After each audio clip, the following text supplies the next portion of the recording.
Paris 2024, Jean-Michel Blanquer, pour vous, c'est aussi un horizon, c'est de faire de la France une nation sportive, et ça passe par l'école? Oui, complètement. C'est ce que je commençais à vous dire tout à l'heure en parlant de nos médaillés en sport collectif. Il est évident que le grand héritage, et c'est un mot-clé ce mot d'héritage, vous savez, quand on organise les Jeux, c'est-à-dire que reste-t-il une fois qu'on a organisé les Jeux? Le grand héritage, ça doit être celui-là, c'est-à-dire de devenir une nation plus sportive que ce que nous sommes, et ça signifie le sport pour tous, les petits et les grands d'ailleurs.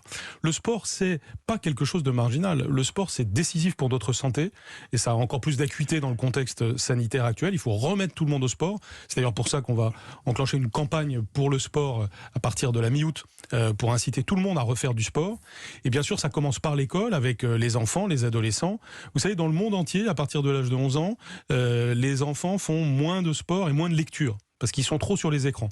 Et vous savez, c'est un de mes combats, c'est même mon combat principal, celui de la lecture, des savoirs fondamentaux, mais aussi celui de l'activité physique.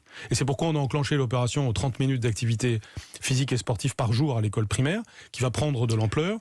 Alors ça prépare pas les médaillés de 2024, bien sûr, mais ça prépare une société une société en mouvement, si je peux dire, une société où chacun est attentif à sa santé, donc à son corps. Mais ça, il faut changer tout ce qui se passe dans la tête des enseignants, des parents, de l'encadrement, parce que le sport a toujours été le parent pauvre de l'éducation nationale. On a moins de sport que d'autres pays. On est dans une situation que je qualifierais d'intermédiaire. Il y a aussi de belles choses qui se passent dans le cadre de l'éducation physique et sportive. Mais maintenant, on doit franchir un cran. Alors, on a pris des premières mesures. Par exemple, l'éducation physique et sportive comme enseignement de spécialité dans le cadre du lycée. On commence à enclencher le bac pour sport très bientôt. Bref, il y a toute une série de mesures qui ont été prises.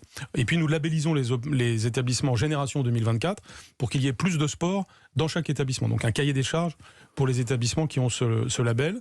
Mais je pense que dans les années à venir, c'est effectivement plus d'heures de sport par jour pour les élèves qui doit être la traduction concrète de cela. Et puis le développement de ce qu'on appelle parfois cours le matin, sport l'après-midi, qui permet d'avoir des activités sportives systématiques l'après-midi. Ça fait partie des transmutations de notre système éducatif qui ont commencé.